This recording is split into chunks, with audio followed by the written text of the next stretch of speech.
तर चला, आज पुन्हा एक ब्लाऊज घेऊन आली आहे मी. कटिंग कितीची आहे सांगते मी तुम्हाला. आता मी इथनं मोजते आहे. आपली कटिंग आहे 10.15 10.5 इंच. ताणून घेतल्यानंतर 10.5 इंच आहे. म्हणजे 10 10 20 20 आणि 20 40 40 42ची छाती म्हणावी लागेल आपली. आणि मग आपली उंची आहे 14 इंच. 14 इंचाची आपली उंची आहे. म्हणजे पावणे 15 इंच मला घडी आपलं उंची टाकून घ्यावी लागेल.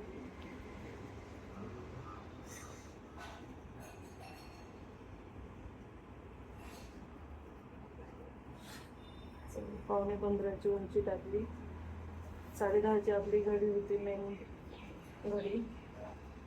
त्यामुळे मग 1.5 इंच मी जास्त घेतली आहे त्याच्यात. ओके, सॉरी 1.5 इंच नाही घेतलं मी, 2 इंच घेतलं.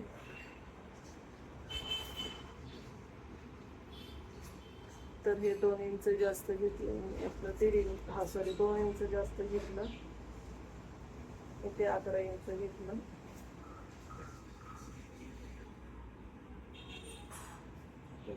असं ते. त्याच्यानंतर मी 5.5चं शोल्डर घेतली.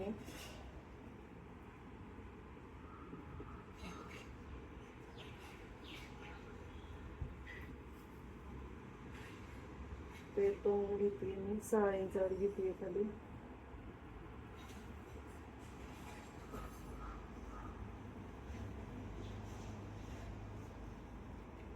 इथनं 1.25 इंच अंतर घेतली मी. अशा पद्धतीने ती झाली आपली बॅक साईड. गळा आपला कितीचा आहे? गळ्याची उंची मी नेहमी अशाच पद्धतीने घेते, मापून घेते गळा त्याला. आणि आता आपला मोंडा सेम आहे की नाही हा मापाचा ब्लाऊज आहे ना आपला. तरी इथे लावून बघते मी. हे का, जसं ह्यांचा गळा आधी शिवलेला आहे, मोंडाची उंची ती आपली सेम येते, म्हणजे बरोबर. तर हे आता मी कटिंग करून घेते अगोदर.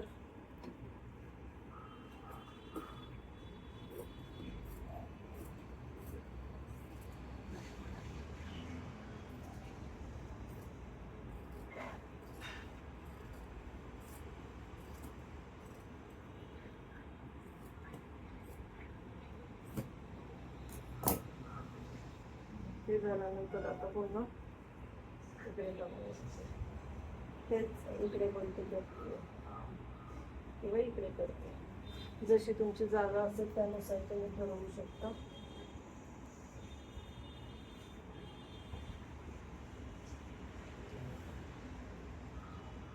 तसे मी आपण घेतली.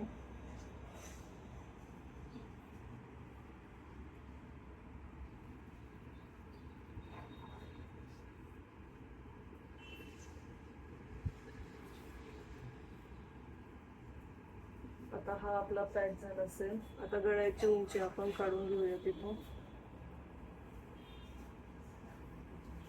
गळ्याची उंची पण मी अशीच घेते. ब्लाऊज जस्ट इथे ठेवते जिथून शोल्डर आपण घेतोय तिथून. हे सगळं मी मापाचा ब्लाऊज जर तयार असेल तर त्याच्यासाठी ह्याच गोष्टी करते. ठीक आहे,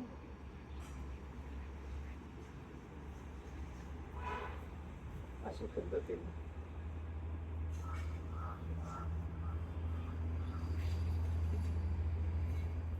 आणि आता इथून आपल्याला टक्स पॉइंट हवा आहे ना.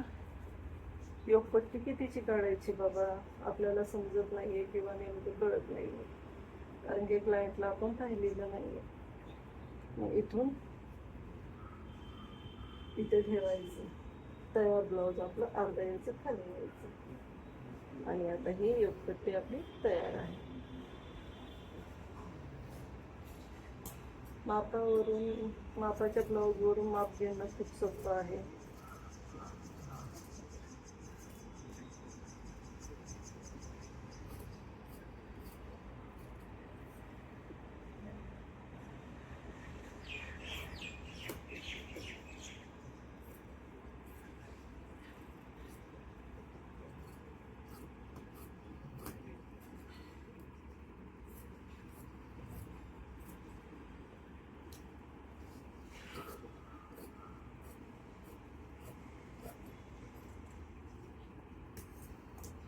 यातनं कटिंग झालंय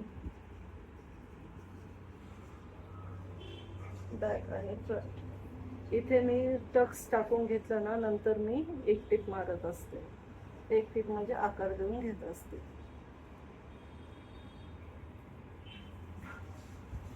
आता त्याच्यानंतर आपण योगपट्टी करतोय ना, तर योगपट्टीचा आकार आता मी दाखवते तुम्हाला. सगळ्यात आधी स्लीव्ज कट करून घेऊयात.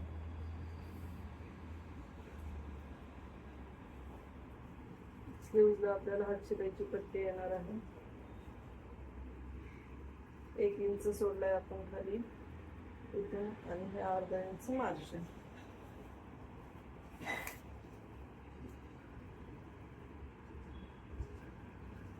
म्हणजे एकूण आपली बाही झाली 11 इंचाची. इकडे 11 इंच येऊन 3 इंच कट करून घ्यायचं.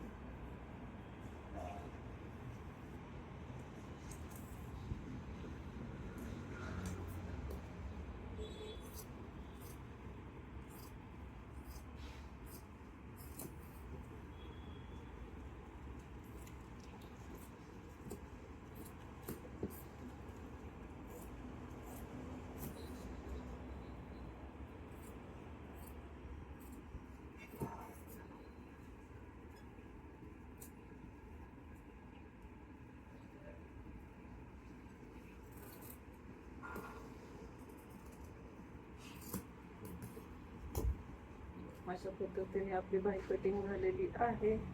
ही फ्रंट साईज आणि ही बॅक साईड. आता योगपट्टी राहिलेली आपली. योगपट्टी मगाशी आपली हीच होती ना, आता हीच मी कटिंग करायची. हे पहा आकार आहे योगपट्टीचा. सो अर्धा इंच आपण खाली घेतली आहे, कारण की आधी बाहीचं कटिंग होणं महत्वाचं होतं.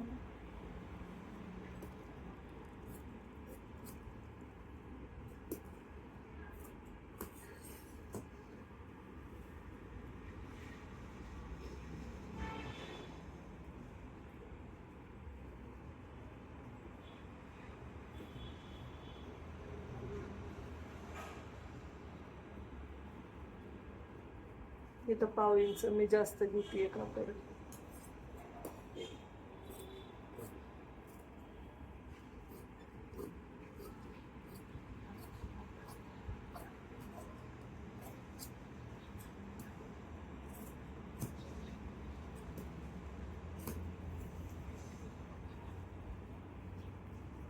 आता ही योगपट्टी झाली, ह्या हुकलूक पट्ट्या झाल्या, जे की मी नंतर करून घेईल सरळ. तटच दाखवतो मी तुम्ही.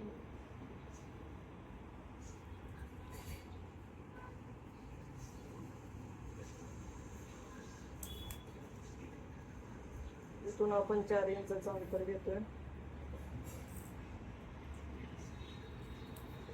4 इंचापासून इकडे 3 इंच असं.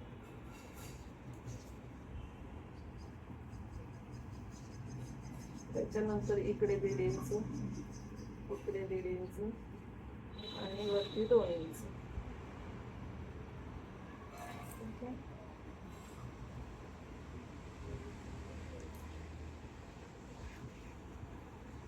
अशा पद्धतीने आपलं 4 टक्सचा ब्लाऊज हा रेडी कटिंग तयार झाला. आता हेच मार्किंग आपण इथे करून घेऊयात. इथून इथून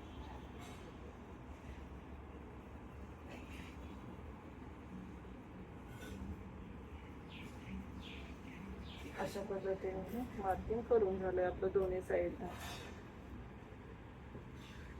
तर चला, आजचा व्हिडिओ कसा वाटला. 42 इंच छातीची 4 टक्स कटोरी ब्लाऊज, जो की मी तुम्हाला स्टिच करून पण दाखवणार आहे.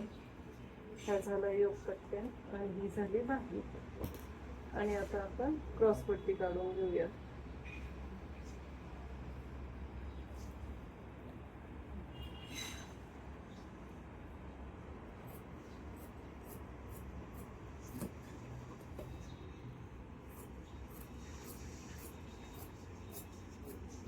क्रॉस पट्टीने डायरेक्ट इथून क्रॉस मध्ये कापड जोडणार आणि सलग पट्टा काढणार, कारण की एक एक पट्टी कापड बसायला नको आणि जोडत बसायला नको म्हणून. ठीक आहे, आपलं हे कटिंग पूर्ण झालेलं आहे. उरलेलं क्लायंटचं कापड कधीही टाकून द्यायचं नाही. ब्लाऊज पूर्ण छान झाला बसल्याशिवाय म्हणल्याशिवाय. आपल्याला कधी कुठलं कापड कशासाठी लागेल सांगता येत नाही, त्यामुळं नेहमी कापड जपून ठेवायचं आहे. तर चला, आजचा व्हिडिओ एवढाच. कटिंग आवडलं का नक्कीच सांगा.